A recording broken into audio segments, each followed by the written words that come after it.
வணக்கம். நம்ம just cook சேனலை யூடியூப்பில் சப்ஸ்கிரைப் பண்ணியோ இல்லை ஃபேஸ்புக் பேஜை லைக் பண்ணியோ நீங்கள் ஃபாலோ பண்ணிக்கலாம்.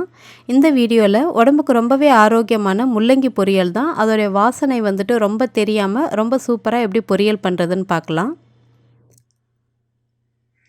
ஒரு கடாயில் 2 ஸ்பூன் அளவுக்கு எண்ணெய் சூடு பண்ணிவிட்டு கொஞ்சமாக கடுகு சேர்த்துக்கலாம். 1 ஸ்பூன் அளவுக்கு உளுத்தம்பருப்பு சேர்த்துக்கலாம். காரத்துக்காக 1 இல்லாட்டி 2 வந்துட்டு காஞ்ச மிளகாய் உடச்சி சேர்த்துட்டு ஒரு கொத்து கருவேப்பிலை சேர்த்துட்டு நல்லா வதக்கிக்கலாம். இதில் இந்த கடுகு நல்லா பொரிஞ்சதும் நான் வந்துட்டு வெள்ளை முள்ளங்கி 2 எடுத்துகிட்டு நல்லா தோல் சீவிட்டு இந்த மாதிரி பொடியாக நறுக்கியிருக்கேன். இதையும் இது கூட சேர்த்துக்கலாம். உங்கள்கிட்ட என்ன முள்ளங்கி இருக்கோ அந்த முள்ளங்கியை நீங்கள் யூஸ் பண்ணிக்கோங்க.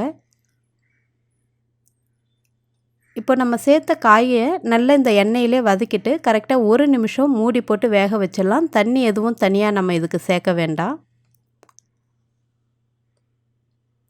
1 நிமிஷம் பொறுத்து இந்த காய்க்கு தேவையான அளவு உப்பு சேர்த்துக்கலாம். நார்மலாக நீர் காய்கறிக்கு வந்துட்டு ரொம்ப அதிகமாக உப்பு சேர்க்கக்கூடாது. அதனால் பார்த்துட்டு தேவைப்பட்டால் நீங்கள் கடைசியில் டேஸ்ட் அட்ஜஸ்ட் பண்ணிக்கிற மாதிரி நீங்கள் உப்பு சேர்க்கலாம். இப்போ உப்பு சேர்த்து கலந்துட்டு இன்னும் 1 நிமிஷம் நல்லா மிதமான தீயில வச்சு வேக வச்சு எடுக்கலாம்.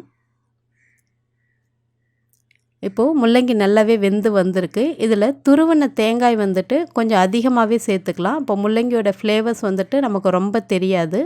பொரியலும் வந்துட்டு ரொம்பவே டேஸ்ட்டாக நல்லாயிருக்கும்.